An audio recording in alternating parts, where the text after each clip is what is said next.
Good day, everyone. I am Joseph A. Cosito, and I am tasked to report on the author Phillis Wheatley. So, background about Phillis Wheatley. Phillis Wheatley Peters, also spelled Phillis and Wheatley, born May 8, 1753, and died December 5, 1784, was the first African American author of published book of poetry. Poet Phillis Wheatley was born in Senegal and brought to Boston, Massachusetts, on an enslaved person ship in 1761 at the age of 8, and was purchased by John Wheatley as a personal servant to his wife. Her masters noticed her intelligence and instead training her for servitude, schooled her in English, theology, Greek, Latin, ancient history, mythology, literature, and among others. And further going on to write highly acclaimed poetry. She published her first poem in 1767 and her first volume of verse, Poems on Various Subjects, Religious and Morals, in 1773. Wheatley received lessons in theology, English, Latin, and Greek. Ancient history was folded into teachings, as were lessons in mythology and literature. At the time when African Americans were discouraged and intimidated from learning how to read and write, Wheatley's life was an anomaly. So we all know that there was a time in the American history that black people were segregated, and that was a time where black people are discouraged to do or to learn how to read or write or basically go to school. So that was a very very hard for Whitley to finish her studies. Next is she is very sickly her entire life, and also many did not believe she wrote her works.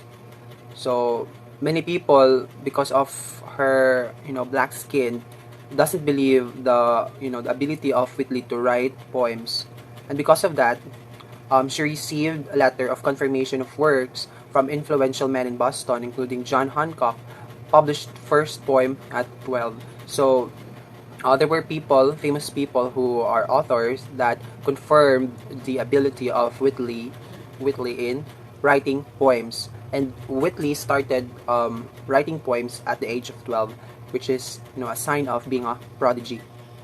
Next is she's very influential, especially in terms of black poetry, and her references are many allusions of Homer, the Odyssey, ancient Greece, and Christianity. Um, Her works are often geared towards praising of God. So, Phillis Wheatley is very religious, very spiritual, and she often, do the works or doing poems to praise God. So, that's it. And basically, the question is, why is she important? She's important because she started Afro-American and Black women's literary traditions with first book of poetry. Next is, she's important because she proved that skin color does not determine intelligence. That's true. And also, she's very important because she's an inspiration for those who met her. She served as an inspiration as a black woman who, despite all the struggles in life, made her way into being famous, being an inspiration for those other black women who are suffering from misogyny and racism. So, in this juncture, I'm going to discuss the selected poems of Phillis Wheatley that are indicated in the module.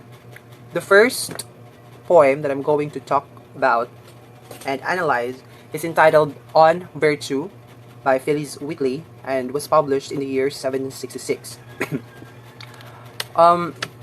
On Virtue, so this poem is about addressing something that the speaker is trying to comprehend. The speaker is trying to comprehend as a bright jewel. The thing declares that wisdom is higher than a fool can reach, and the speaker does not attempt to explore the height of this thing or to understand its profundity. The speaker then addresses their soul, imploring it not to sink into despair. As virtue is near and will embrace the speaker's soul with a gentle hand while hovering over the soul's head. The soul, born from heaven, will gladly seek out and court virtue for bliss it promises. This poem is organized into two stanzas. The first stanza is 10 lines and the second stanza is 11. Unlike most of Wheatley's other poems, On Virtue does not have a consistent rhyme scheme, but does include a rhyming couplet at the end of second stanza. The speaker implores virtue, personified as an auspicious queen, and a force hovering above and comforting the personified soul of the speaker.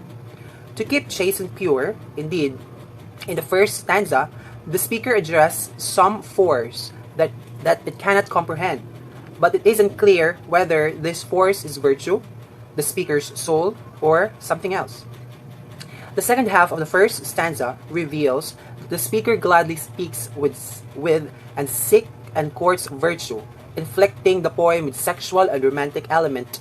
Indeed, virtue is crucial to preserving the soul and ensuring entry into heaven.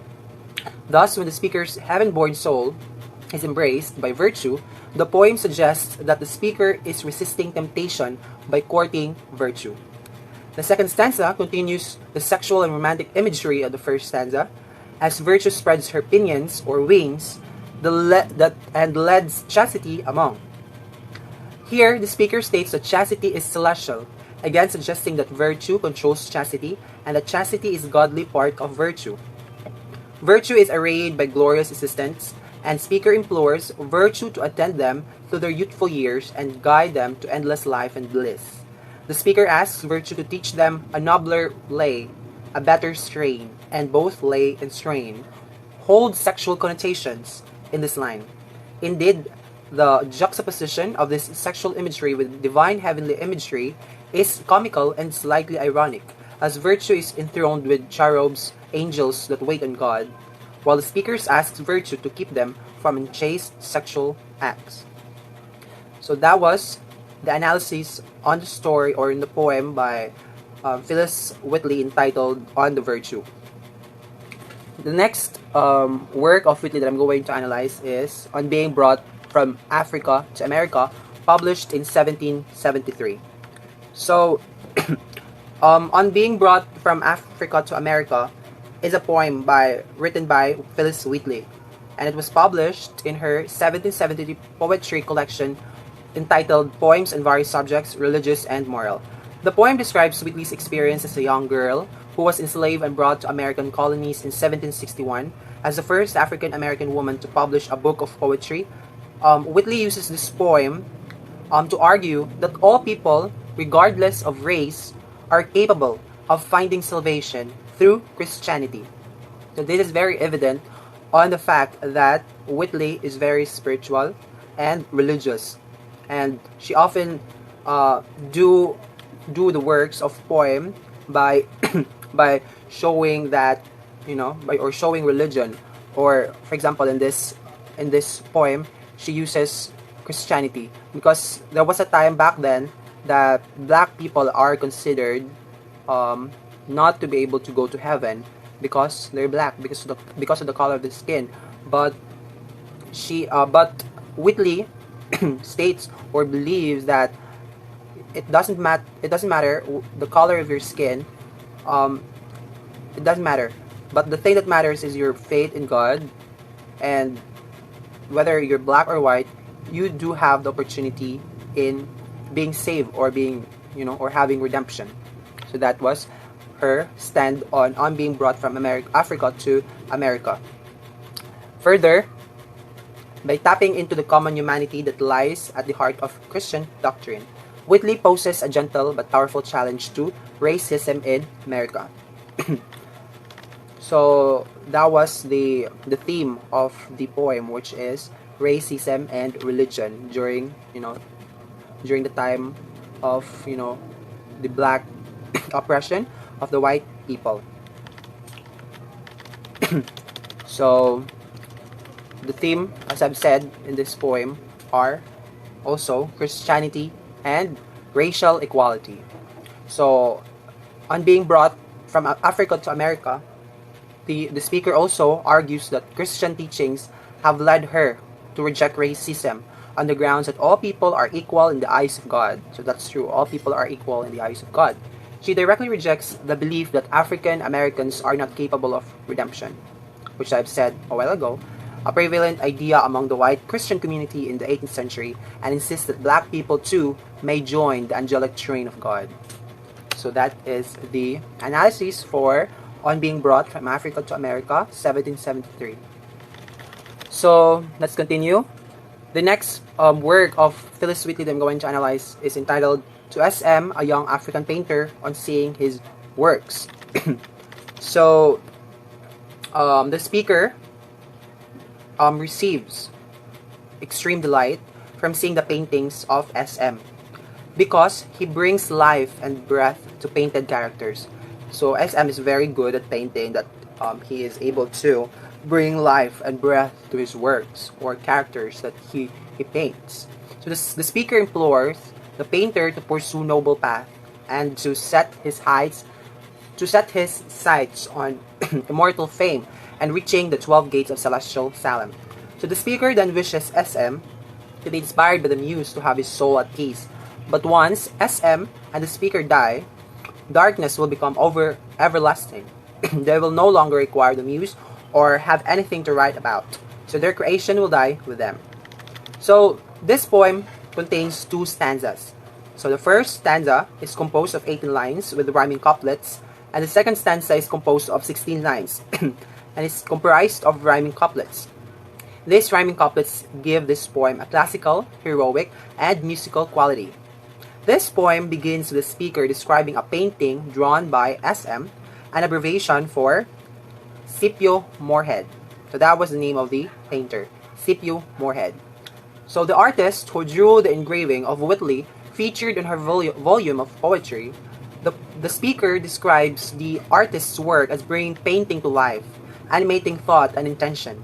These painted characters are visually personified by an artist and given life and thought by the artist's hands.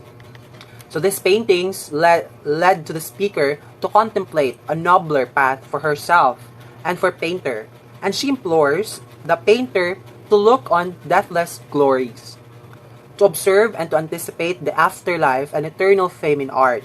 Indeed, the speaker frequently looks to the sky and to the soul, imploring the painter to be guided to immortal fame. Here, celestial Salem and twice 6 gates allude to Revelation 21:12. So in this verse, the 12 gates of New Jerusalem, inscribed with the names of the 12 tribes, serve as an idyllic heavenly place and point towards heaven. But after being in this idyllic place and continuing to write and create, the pair will ascend to realms above, where language is pure and stripped of aurora and daemon. So this higher plane will drop the earthly murmurs of pair's art. So this realization leads the speaker to implore the muse to cease, as the speaker is full of gloom. So as this poem progresses, the speaker rises through heavenly planes, arriving first at New Jerusalem, or also called Salem, an idyllic earthly city with all the 12 tribes present. A symbol of equality and integration, as the poem progresses, the speaker and the painter come closer to heaven, and the speaker realizes that in heaven, figures like Damon and Aurora become obsolete, as the art is changed to a nobler tongue and becomes arbitrary. This leads the speaker into closing couplet of the poem, as the gloom of the night seals the fair creation from. So the speaker's sight, this suggests that the speaker is melancholy due to the loss of Greek mythology, of the tools of art that will come with ascension to the heavenly plane. This poem also contends with death, and the loss of art that comes with death, as the artist can no longer produce and can no longer contribute to their fame on earth after death. So this poem is, having to do with the legacy of a particular artist when she or he dies. So that is true that when you die, your legacy as an artist will remain, but there are artists who are forgotten, and there are also artists who are they're very immortals because of their work. They have cemented their names through history because of how prolific their works are. So that is the analysis for the work of Phillis Wheatley entitled To S.M., a young African painter and seeing his works. So let's move to the next poem, which is entitled "On the Death of a Young Lady of 5 Years of Age." So this excuse me. So this poem is a work of Phillis Wheatley, and this is a poem. More specifically, this is an elegy. Elegy. So what is an elegy? So basically, an elegy is a song or a poem expressing sorrow or lamentation, especially for one who is dead. So it's very evident on the title of the poem that there is this significance, because there is the word death, on the death of a young lady of 5 years of age. So so in this poem, the death of in this poem, on the death of a young lady of 5 years of age by Phillis Wheatley, the speaker uses grief and passing sadness of a solemn moment to reveal true gift that lies hidden within sadness through use of his or her tone, which shifts from one of triumph to one of the never-ending hope in light and dark, to praise to one of foreboding, and finally ending with adoration and bliss. So the theme of this elegy is triumph over the power of death. And I'm going to explain some parts of the poem. The words that are used, and what are the tones that it means, because Phyllis used contrasting tones here to show the meaning of the poem. As you can see in the first part, which is here, the first part, which is here, right? From dark abodes to fair ethereal lights. So the contrast of dark abodes to fair ethereal lights creates a hopeful tone. It has this hopeful tone, for a better place now, and has triumphed over death's hold. So that is the meaning of the contrast between dark to the word fair ethereal. Fair, which is the opposite of dark, and ethereal, which means heavenly. There is also the highlighted word in red, which is innocent, the word innocent. So there is innocence. Innocence denotes youth and purity, making a child seem already angelic and triumphant. Because we have this idea that when small kids die, especially in this poem, she's only 5 years old. We have this idea that a child is very innocent. The innocence in the child would save her and would serve as a ticket, in heaven, because there are angels who are called cherubim, cherubs, that are kids basically. So there is that part, the innocent, the word innocent, which denotes innocence. There is also here in green, highlighted in green, winged her flight. So it means that the words winged her flight carry the connotations of angels and going to heaven, adding to the tone of hope and beauty and success. We also have here the orange word, kind bosom of eternal love, which is describing God's care as the kind of bosom of eternal love creates an idyllic sense that all are welcome to God's family. Lastly, on the first part, we also have this unknown beatitude above.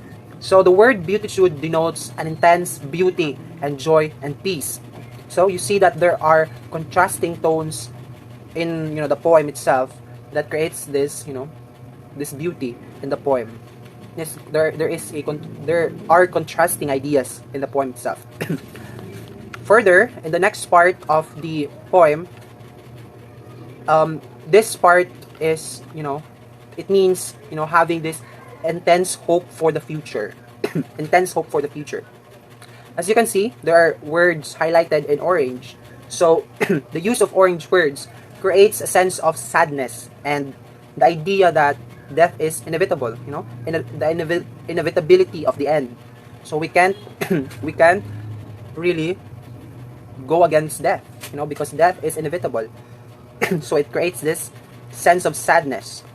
For example, the words her loss deplore, iron hands of pain, sorrows, tears, distress, in our dark veil, which means sadness. Also, there are words there that reveal the goodness that can be found despite the bad, making sorrow instead of joy. We have here unearned grace, the word unearned grace, divine, rose divine, divinely bright, which, contrasts to the orange words that are, basically means sadness, but there are also words that go against that, just to make the poem balance. So that's the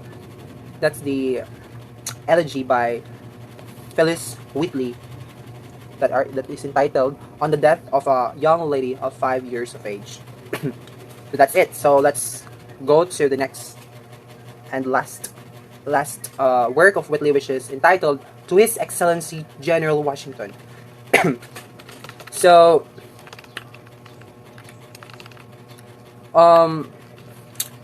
Phillis Wheatley was one of the foremost American poets during the era of the Revolutionary War. She was born in Senegal in 1753, and Whitley was enslaved as a young child and shipped to Boston. So, where she was bought by the Whitley family. The Whitleys quickly recognized Phillis' intelligence, and provided her with a classical education at just 20. So, by that, after Whitley finished her studies and became very prominent, there are people who noticed her. Such people are, King George III, Benjamin Franklin. So, in 1776, Whitley wrote to his Excellency General Washington. So this is an inspiring address to George Washington, which praises the American Revolution. So that time, there was this American Revolution that was happening. So Whitley praises the American Revolution as a virtuous cause. So a neoclassical poet to the core, Whitley's work incorporates both allusions to Greco-Roman and mythology and concepts from classical philosophy. She utilized those things, classical philosophy, into meditations on her contemporary world. In that vein, Whitley invented a classically styled goddess of the American Revolution named Columbia, an embodiment of freedom. So Columbia first appeared in his work To His Excellency General Washington and quickly entered into American popular culture and lore. So the poem is both an important piece of American history and an imaginative, skillfully crafted ode. As George Washington wrote to Whitley in response to the poem, however undeserving I may be such encomium, the style, the manner exhibit the striking proof of your intelligence.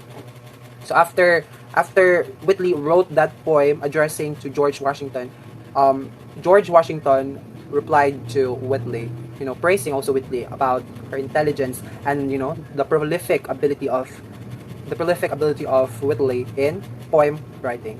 Basically, To His Excellency General Washington is a poem about the American Civil War, and praising the then President George Washington about the cause that he is doing, to do or to fight, or to end the American Revolution, the bloodsheds. So that is the work of Phillis Wheatley. So that is the last work of Phillis Wheatley. So in conclusion, Phillis Wheatley is really a very prolific writer, and she is like a catalyst, catalyst of change because of her works.